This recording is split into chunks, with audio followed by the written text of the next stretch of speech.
Hey, it's Travis. Too many camp directors run just on gut feel. Our free Resilient Camp Blueprint Diagnostic is your dashboard for resilience. Take it today at camp.mba/Travis. Again, that's camp.mba/Travis. Are camp directors getting too scared too early? This is CampHacker. Come find our show notes and our blog for camp directors and leaders at camphacker.tv.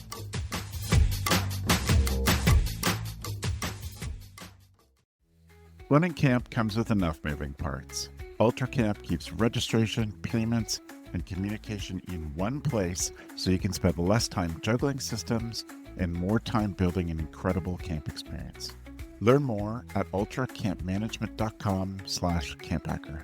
If you're still making camp schedules and spreadsheets, you know how draining it is and how often mistakes slip in. Enter Camptivities. It's made by camp people for camp people to save time, cut errors, and make camp run smoother. Be the change your camp needs. Explore smarter scheduling today at camptivities.com. Hello, Camp Mavericks, and welcome to the CampHacker podcast, brought to you by UltraCamp, Camptivities, and the Resilient Camp Blueprint Diagnostic.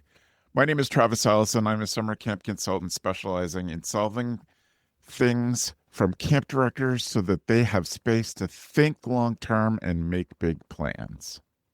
Hi, everyone. My name is Chris Hudson. I'm also a camp consultant specializing in diversity, equity, inclusion, leadership, staffing, and a whole bunch of other stuff. Awesome. And I am Max Claman. I am also a camp consultant. And I help camps really deliver transformative and powerful personnel and programmatic enhancements. Yeah, great to have you back, Max. We're grateful to have you here. Before we jump into the topic, I just want to remind folks that almost all of the apps that you're listening to, especially on your phone, will have a chance to leave us a rating and review. We find that an honest rating and review can help folks get a feel for whether or not CampHacker is the right camp specialty podcast for you. If not, Go Camper's got lots of others. So you can do that at ratethispodcast.com/camp or on your app. So, Max, you coined a term that is the key to our discussion today. Yeah, and it's one of those things that I feel like is still evolving. It's still the label that we have right now that I kind of have stitched together may not be the one that we wind up with, by this time next year. But I do want to talk a little bit about what I call preemptive scarcity mindset. And this concept that I think it's happening in every industry, but in the camp industry in particular, which is so cyclical and has to kind of forecast now for 9 months from now, we're really starting to see a lot of people who are worried, and they're worrying about things that haven't happened yet with respect to how is my enrollment going to look for this coming year? How is my staffing outlook going to look for this coming year? These are all things that we've always had to worry about and think about. And right now, given the current state of the world and many of the challenges that people are looking at with respect to budgets and with respect to their ability to communicate and maintain a community, I think people are freaking out about this a little bit more than we've seen. And so I'm talking with a lot of folks who are worried about, what does their enrollment look like this year with people less inclined to spend? And if that's the case, how does that impact their budget? And if that's the case, how does that impact what they're able to do with and for their staff? And it kind of the ripple effects from that. And so it's an interesting topic, a little bit of an abstract one, but one that I think definitely warrants conversation. And I think the two of you are obviously people who have a lot of great opinions and have the ability to kind of stitch together thoughts in a way that I could only ever aspire to. So I'm excited to have the chance to chop it up with you two and hear what you're talking about. Okay, you could stop kissing up. You're on the podcast. I was going to say, and we are two people who definitely have a lot of conversations. And a lot of opinions. You put a period at that point. Well, that's great. I'm glad you put up your hand, and I'm to to be on the show and to bring us this topic. I'm trying to tell Max from the way you describe it if you think this is a positive thing, a negative thing, or a neutral thing. Yeah, that's a good question. And I think it really depends on who is the one doing the answering. Like for me personally, I think you could take this a lot of different ways. I think having this scarcity mindset as a default can be challenging for leaders, particularly those who have not necessarily had to deal with those sorts of challenges before, because they don't necessarily have the perspective or the lens through which to view it any way other than quote unquote negative. But I think there is absolutely, in this day and age, particularly when you're looking at things like your programming, your staff structure, and in some cases, even your budget, where a less is more approach can really be beneficial. And when I say less, I don't necessarily mean spending less. I'm thinking of it more in the sense of you have the opportunity to be more intentional about how you're allocating your resources. Because instead of I would personally, when I was a camp director, my philosophy was always, I would rather do 6 things really, really well than try to do 36 different things. 20, yeah. And I think that there are some camps that really do throw everything at you and try and offer all these amazing things, which is great. There's also a space for really kind of honing in on a few really core aspects of your program or your culture or your business that I think can help a lot of camps right now who are worried about their enrollment, that can lean into that and kind of use this to their advantage as a way of either repositioning themselves in a somewhat not saturated, but certainly vast marketplace, and then also use it as a differentiating factor when you are marketing and promoting your camp to other people. Yeah. I think we should talk about budgeting and expenses and all that stuff. But to start this off, the first thing that comes to mind based on what you said, Max, is that I think the camps that will be successful at navigating these are camps that are incredibly intentional about culture. That it is their culture that gets it. One of my camp mentors said something a long time ago. It's always stuck with me. His name is Jim Penner, and I heard him say one time, just wrote straight to my brain, give me a great camp staff, so therefore a great camp culture, and I'll run an amazing camp in a parking lot. Yep. That's true. So true. Yeah. Can I push back on the premise that we chose today? Of course. Are camp directors more worried than they were, say, after the 2007 financial crisis, after the pandemic? Like I'm trying to find a time in my memory where I wasn't worried about staff retention, where I wasn't worried about the budget, where I wasn't worried about enrollment. Like, are we naming a thing that is just sort of like endemic to camp directors, period? It's a good question. So I think this more aligns with like that 2008 period of time. I think that was a very tangible moment in time. I think the pandemic was, even though obviously there were tangible elements to it, I think it was a little bit more of an intangible. Nobody necessarily knew what was being impacted. It wasn't just finances that were driving it. It was a literal global catastrophe. Whereas financial crisis is something that theoretically we assume we're going to bounce back from. It's happened in the course of history. But I think it's also very targeted in the sense of how it impacts consumer behavior, and more specifically to camp as opposed to kind of the broad label of consumer. How camp very often, not necessarily at the highest levels, right, at the most kind of like 1%er levels of sorts, but how camp is often viewed as a luxury item. You're choosing between day camp or daycare, and those are vastly different things in some cases, and vastly different expenses for families in some cases. And so I think people in a pandemic, it was like, we can't do anything right now.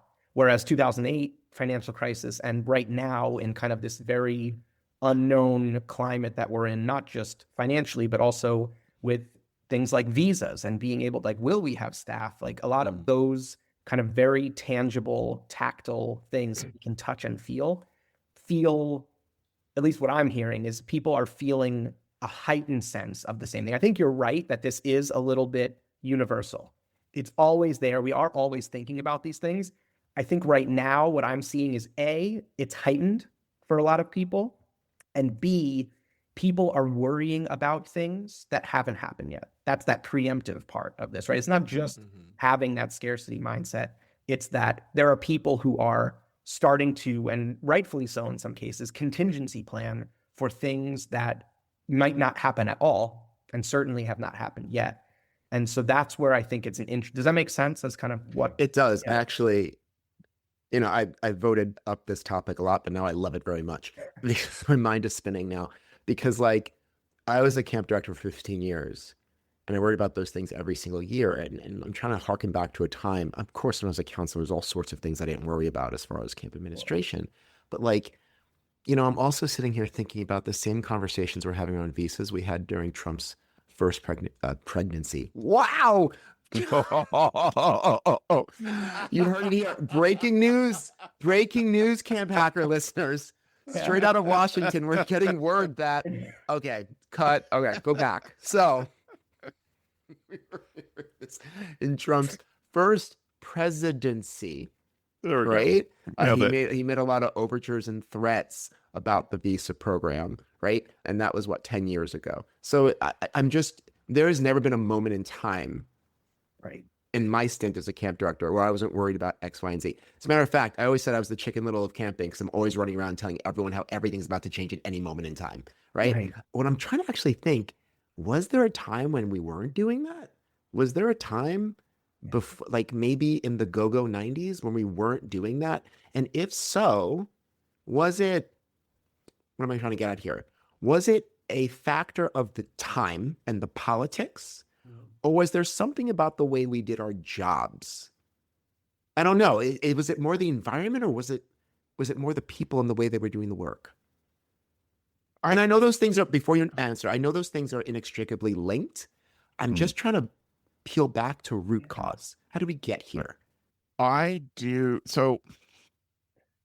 think it is the times, and there are extra pressures now than before. Having been through some of the hard financial times as a camp director, I think about times when people have really struggled to find staff, and there have been other camps who are like, I don't actually have any trouble.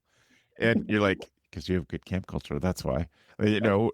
So when we had a solid camp culture and we'd work really intentional around that, then we got through a lot of these stressful times a lot easier, and didn't have the same base level of stress with now a whole bunch of uncertainty added on top of that. So I take your point, Chris. Yes, it's always stressful being a camp director, and these are always factors that people are looking at. I think this is a bad year for it.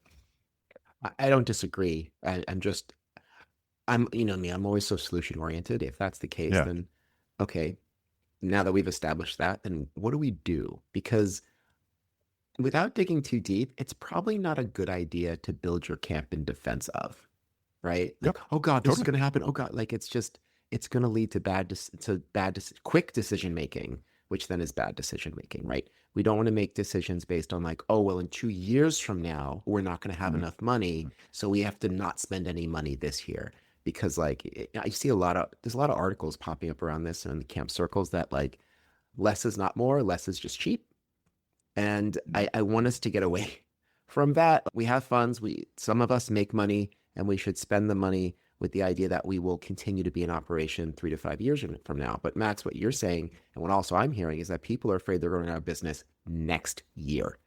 I had 2 camp clients who I suspect aren't going to ask me back only because their finances are in complete disarray and they're not certain if they will be running next year. And these are large camps, and that's disappointing and disheartening to hear. Yeah. So, I mean, again, I'm so solutions oriented. Like, what can we tell camp directors to shake them out of that mindset, while the 3 of us certainly cannot give any reassurances that the visa situation or that is going to be better, or that prices are going to drop, or that, we're going to beat out all the various forms of technology that are available to both parents and children for recreation.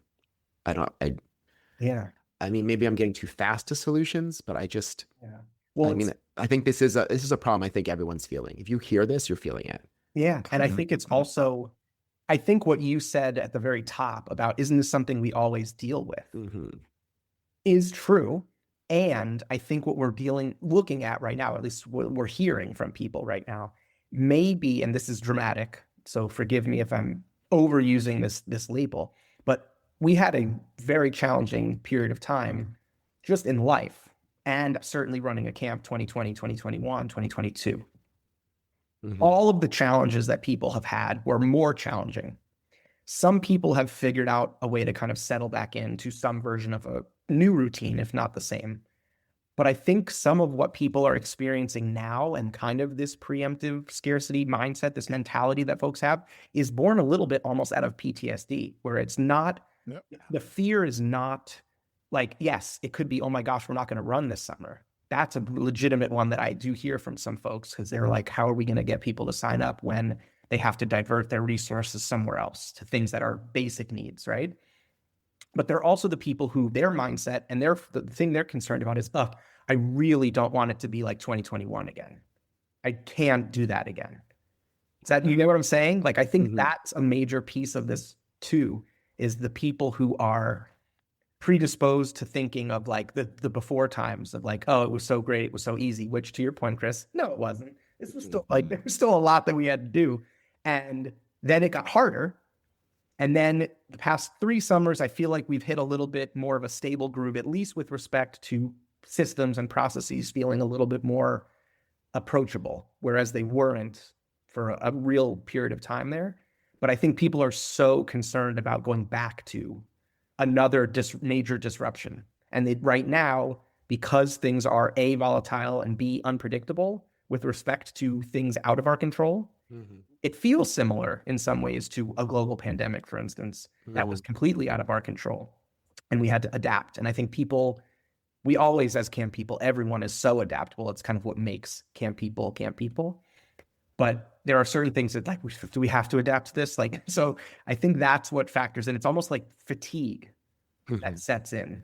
Does that resonate on any level with kind of the people you've been talking to or things you've been thinking about? Yeah, people are pretty exhausted, which is what we're talking about, but they're also exhausted. Like Travis mentioned, it's PTSD from years of this kind of thing. I have a question, but it's probably for later. So I'm going to kick it to you, Travis. Okay.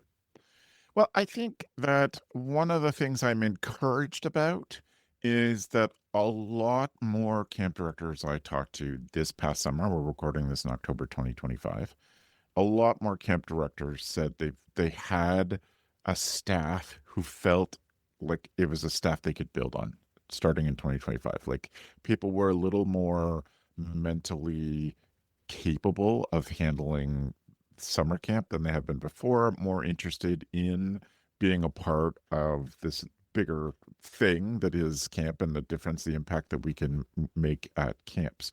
So I'm encouraged by that. I will say that this is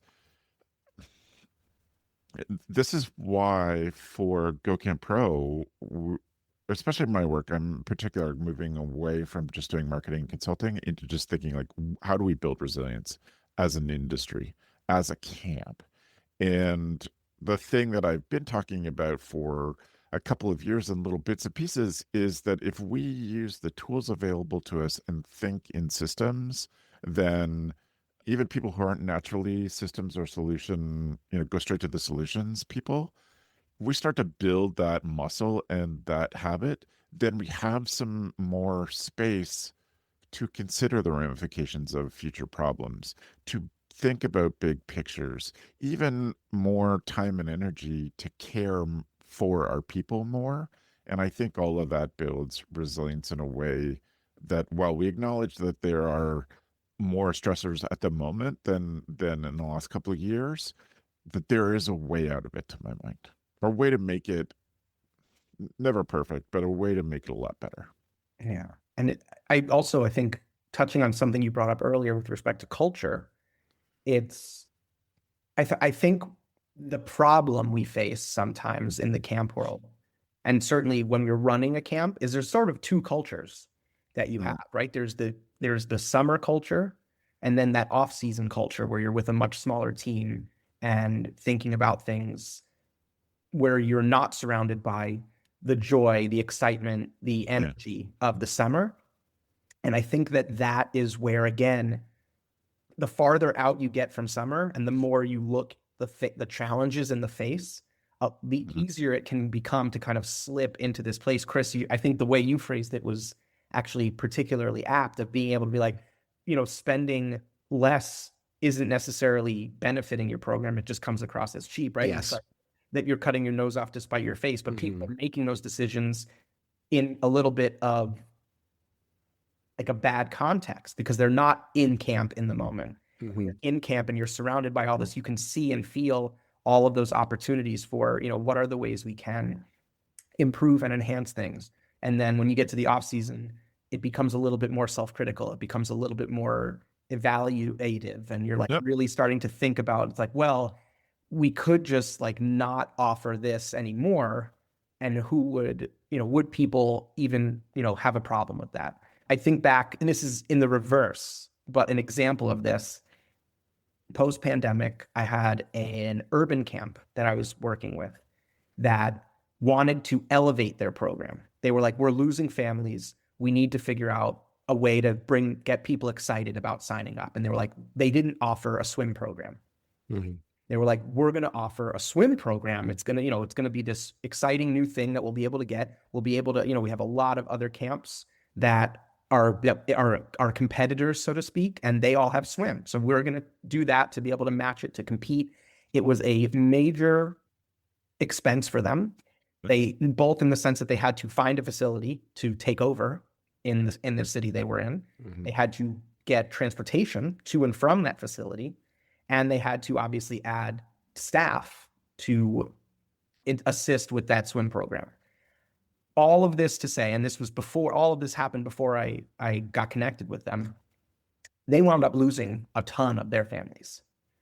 And it was because the families who were already signing up to be at that camp were signing up because they didn't have a swim program.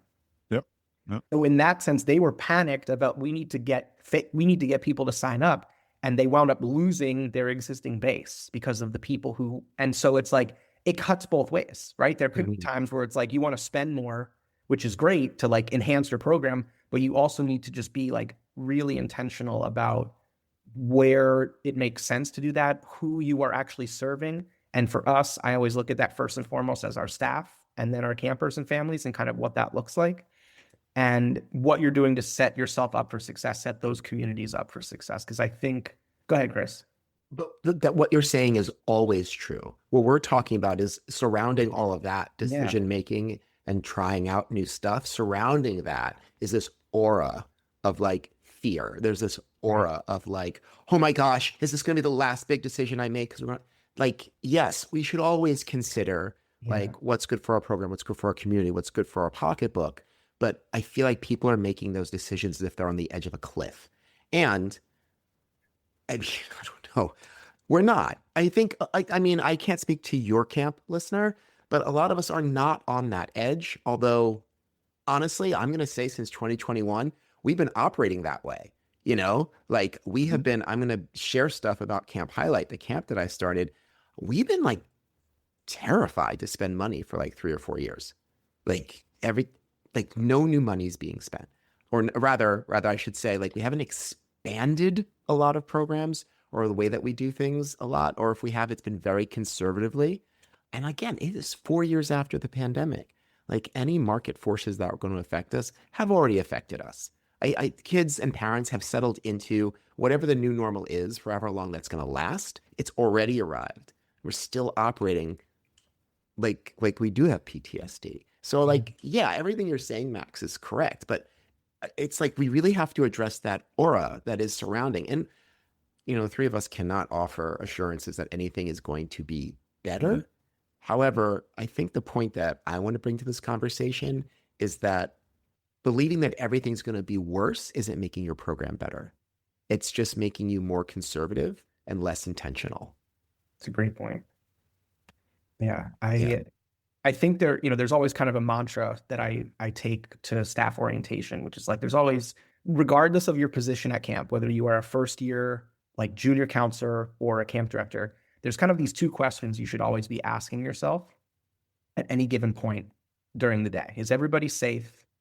And is everybody having fun? Right. And if you can answer those two in order with a yes, that's like 80% of camp, like job done. Right. And I think right now, that is everybody safe category. And that question is one that people have expanded beyond just the physical safety, so to speak, and emotional safety. But I think it's also something that we're starting to get hung up on. I know I was for sure guilty of this as a camp director. I got so concerned about safety, and it could be safety for the campers, safety for the staff, safety of the business, whatever that looks like. I really got to a place where I was making decisions really just in that one lane. And that can hinder a program. And it's like people have been living, almost existing in a fight or flight state. Yes. And haven't been able to come out of it. And I personally, I can't speak for the two of you. I'm not necessarily qualified to help people with that from like a personal, like almost in a therapy way that might be, lend itself. Yeah. I would say you guys have a better shot than I would. But I think that I think is the next step, right? Is like, what can we do as a camp community of industry professionals to support one another in this way? And like, that is the other aspect of community, Travis, that I think, and culture, that maybe we haven't brought up, is what is the cultural impact within the industry compared to, just that you are one camp. Exclusive for CampHacker listeners, grab UltraCamp's free guide, The Parent Experience Checklist. Practical steps to simplify registration and keep families coming back. Download at ultracampmanagement.com/CampHacker. Parents don't want clunky processes, and you don't want constant phone calls. UltraCamp helps you simplify registration with mobile-friendly forms, offer payment plans that work for your families, reduce calls and emails with automated reminders, and keep parents engaged with built-in communication tools. UltraCamp helps you create smooth, stress-free parent interactions so your team can focus on camp, not customer service. Learn more at ultracampmanagement.com/CampHacker. If you're still building camp schedules and spreadsheets, you know how much time it eats up and how easily mistakes sneak in. Camptivities changes that with scheduling software that saves hours and ensures every camper gets the experience you promised. Whether it's group or camper scheduling, different schedules every day, or you just want to break your own rules to give a deserving camper a popular activity, Camptivities handles it all. With auto scheduling and over 70 easy-to-use reports, you'll reduce errors, keep staff happy, and run a smoother program. Be the change your camp needs. Start today at camptivities.com. Don't wait until the new year. Now's the time to find a better way to schedule and save 15% for the first year. We'd love to show you the next big thing in camp. Visit camptivities.com to set up a time to chat. Let us help you get away from your desk and back out to camp. I want to suggest solutions, but I want to wait till like we're done talking about the problem, because I always jump ahead to solutions, because I'm always like, whenever anyone presents a problem, like, what do we do? Jump in. I think. Okay, so this is something that I've been thinking about, because like I said, my camp has been running scared for a few years, and I'm sick of it. And the truth is, we've stockpiled quite a bit of money that's just been sitting there, and we could be using that to benefit the kids, the staff, and the community, but it's just sitting in a bank account because we were so sure that there's going to be a downturn, right? And that we're going to need all this money.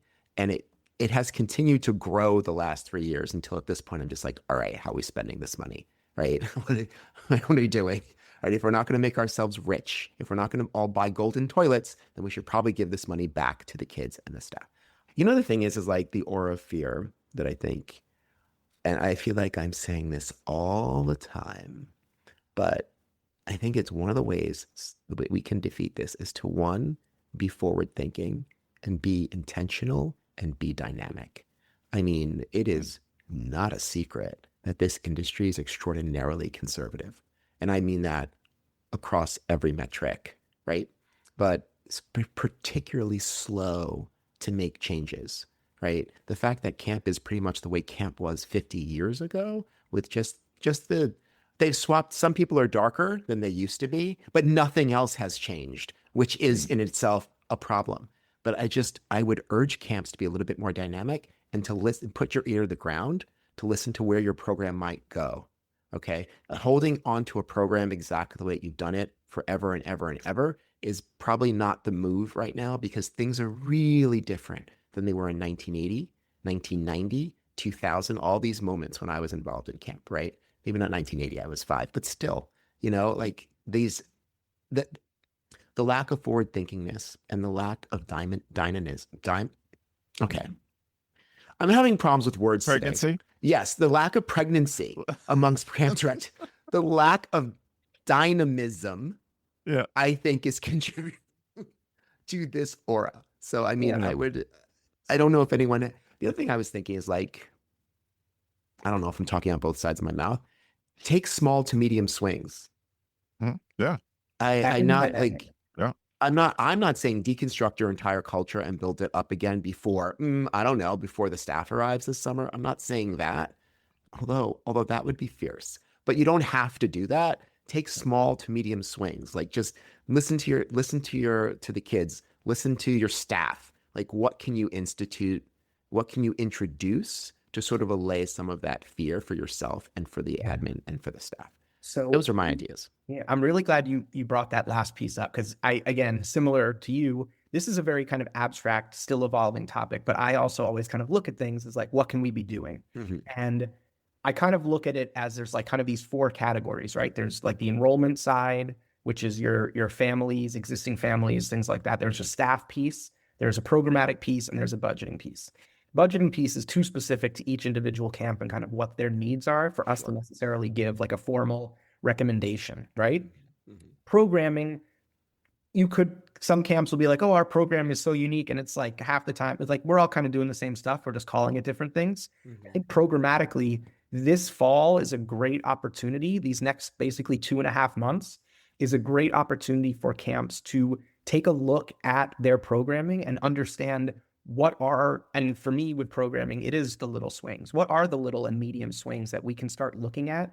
Are there programs that we can outsource? Are there programs that we can enhance by bringing something in? Are there programs that we can add? Are there programs we should subtract, right? You can start to look at those things. Some of them are budget correlated, some of them are not. And it's just as simple as saying, I'll use an example from a camp I used to do some work with. They always wanted to have this really great ropes climbing program. They also were in an area that has one of the nation's best indoor climbing facilities, maybe on the planet, certainly in the country, right? And it was a simple, doing the math of you could use this as a trip, something to do, something to check out, or you can just make this your climbing program and reallocate some of the other resources towards the rest of your staff in a more intentional way, right? Right. And then from staffing and enrollment, Chris, the piece that you brought up about listening. Right now, everyone is having these same thoughts, whether or not they're running a camp. They're thinking it may be the business of life, right? Mm-hmm. How am I going to do this month or what, Yeah. I think there's an opportunity for camps, particularly those that work with kind of a broader population and are pulling not just from the same community all the time. Or if you're a community-based camp that's exclusively pulling from a specific community, I guess in theory this could work too. But organize listening sessions. Actually tap into staff network, into your family network, and in some cases, if you're working with teens, into your teen network. Understand what are the things that they are worried about. Get a feel for what are the things that would motivate them to say, I always say we need to always kind of be thinking about how do we switch camp from a want to a need. Mm-hmm. Right? Particularly of families who are unfamiliar with camp, our first generation camp families, right? Mom didn't go, dad didn't go, they don't know from camp. Mm-hmm. So how do we help them understand that the benefits, the value of camp? For our existing families, they already know, but now it's all right, we need to maybe level that up. We need to hear more from them about what they're looking for, what their needs are. And then can I jump in here, Matt? I'm so sorry, but I don't want to lose this always point. Just keep going. So please. So yes, listen to people, but then do something.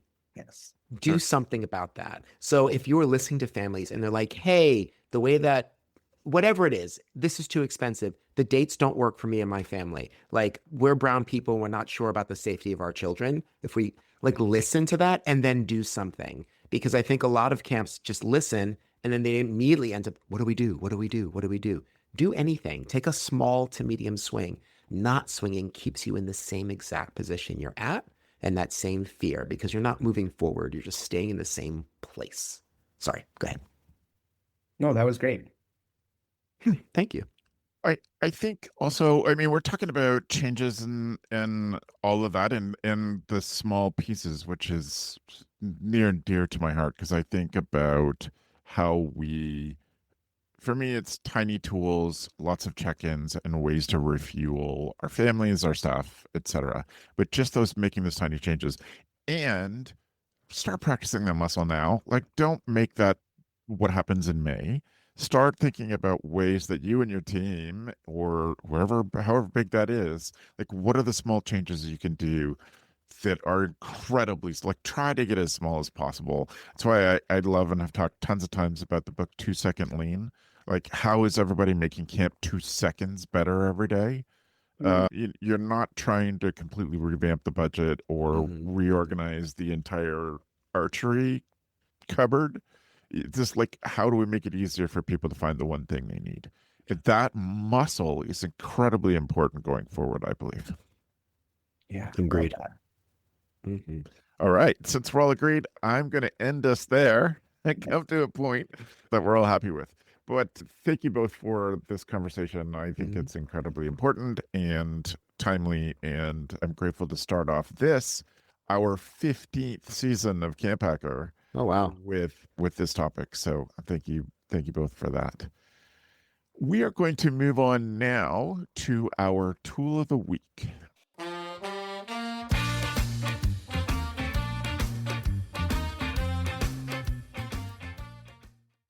The tool of the week is something that we ask our guests to come with, which is something that will help make your job of being a camp director easier or make you a better camp director. Chris, do you mind starting off the 15th season of Tool of the Week? Sure, no pressure. My recommendation is pregnancy. Nope. Sorry, that came out wrong. I'm going to recommend this book, The War of Art by Stephen Pressfield. There's a lot of reasons I like this book. So basically, it's a book that's trying to help you get past your blocks. You wake up every morning and you have a fantastic idea and you do nothing about it. And then you go to sleep that night, you wake up the next morning, you do it again and again and again. Days, months, years go by, you never work on that idea. Believe me, I came up with Camp Highlight when I was 16 years old and didn't do anything for 20 years. Don't do that. This book will help you. The War of Art really breaks down what the barriers are, what your resistance is, names it, confronts it, and it helps you overcome it. I got halfway through this, and then I immediately sat down at my computer and did a whole bunch of stuff I've been putting off for months. It's just about focusing yourself. The way that it's written is really easy to take. Like, the chapters are about a page long. Sometimes the chapters are like a paragraph long, so you can't even be like, oh God, I don't want to read the whole thing. You can read a paragraph, right? So I really recommend it. And I know you are, if you have a fantastic idea that you're sitting on, if there's just something that you've been putting off that you don't want to do, whatever it is, pick this up, check it out, change your life. Max, what's your tool? Yeah, I'm going to, I guess, do a little plug for the How We Feel project, which is essentially a product that was put out by a number of different sources, predominantly the Yale Center on Emotional Intelligence. And there's an app that's associated with this that essentially helps folks label and almost in some cases codify like how they're feeling or what they're feeling in a given moment.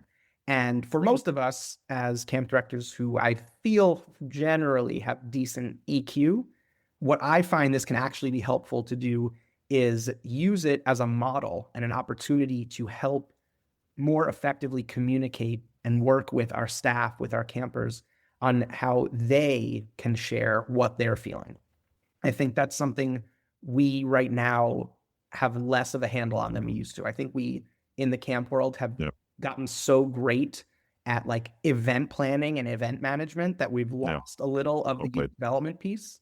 That's my personal opinion. I don't know if other people share that opinion, but I think this is a moment in time where we can really work with staff and campers to more effectively communicate what they're feeling, help them communicate what they're feeling, and then also manage that and help them feel better, right? Not just the happy feel better, but also feel things. Yeah, that's great.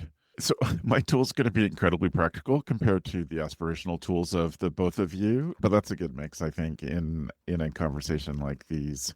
Mine, I am calling the prompt of prompts, and it is text that you can find where the tool of the week is listed on camphacker.tv/podcast.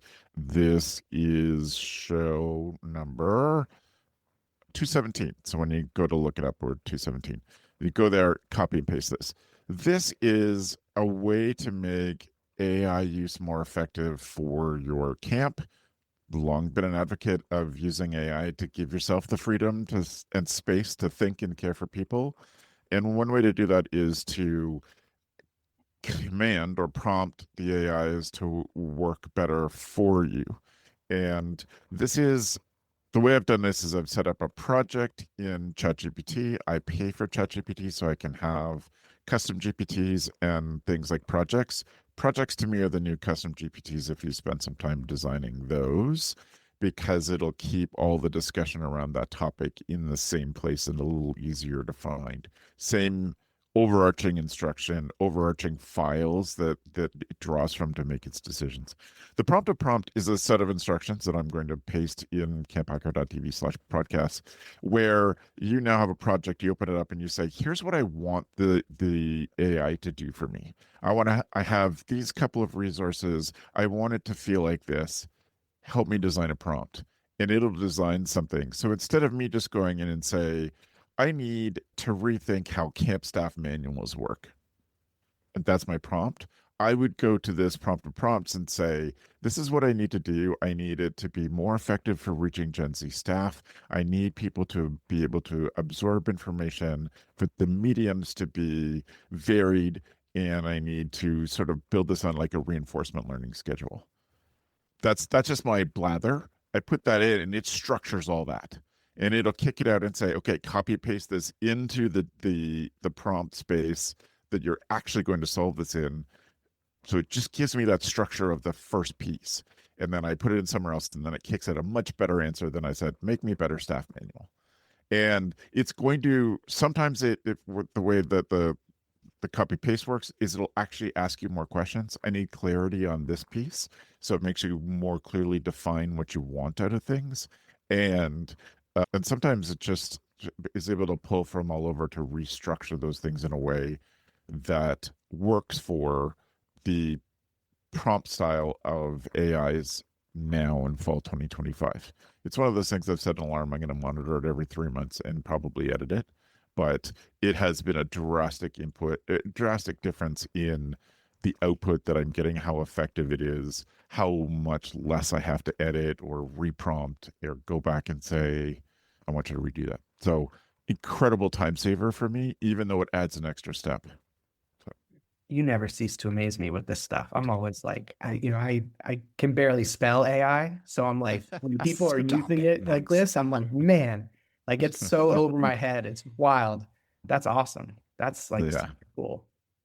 Well, and I'll share it with you both when we get off of here. I'll send it to you, and then everybody else can find it at camphacker.tv/podcast. Max, thanks for being on CampHacker again. It's great to have you. How can people get in touch? They can feel free to reach out to me. It's just my name, max.claman, CLAMAN @gmail.com. Excellent. Thanks. We're grateful to have you, Max. Yeah, it was such a great time. Always a pleasure. Really appreciate you both, as always. Thank you. Chris? You can find me. I've been camping out in your basement for about 3 weeks. Times are hard. No time to look there? Then you can email me at planetchris@gmail.com. You can follow me on Instagram at planetchris1. Great. Thanks, Chris. I'm glad to start another season with you. Me too. Yay. And if you have show ideas or feedback on the show, leave these two alone, especially if it's feedback. Come straight to me, Travis at gocamp.pro. But if you have other ideas or things that are giving you stress that would help you to hear some other voices, we'll pull together people based on the topic that we're going to talk about. So you're welcome to be a part of that. We would appreciate it. I want to take 1 second before we go and talk about one other GoCamp Pro podcast. I want to draw your attention to the Day Camp Pod. Even if you're not a Day Camp Pod and Day Camp director, you will get good stuff out of this. Great discussion. I want to thank Andy and Sam for being back and leading the show again. And I want to welcome Jordana Grosinger as the third chair to the Day Camp Pod. So just search your podcasting apps for the Day Camp Pod and subscribe there, and you'll get them automatically delivered to your phone, or just ask your smart speaker to play that show. Chris and I want to thank the sponsors of this week's episode, as well as our editor, Ryan Vandertorn. Thank you, Ryan, for joining us. It's going to be great to have you as part of the CampHacker team starting this year. And especially want to thank GoCamp Pro's executive producer of podcasting, Matt Wolford, for all his work. And thanks for the evening, friends.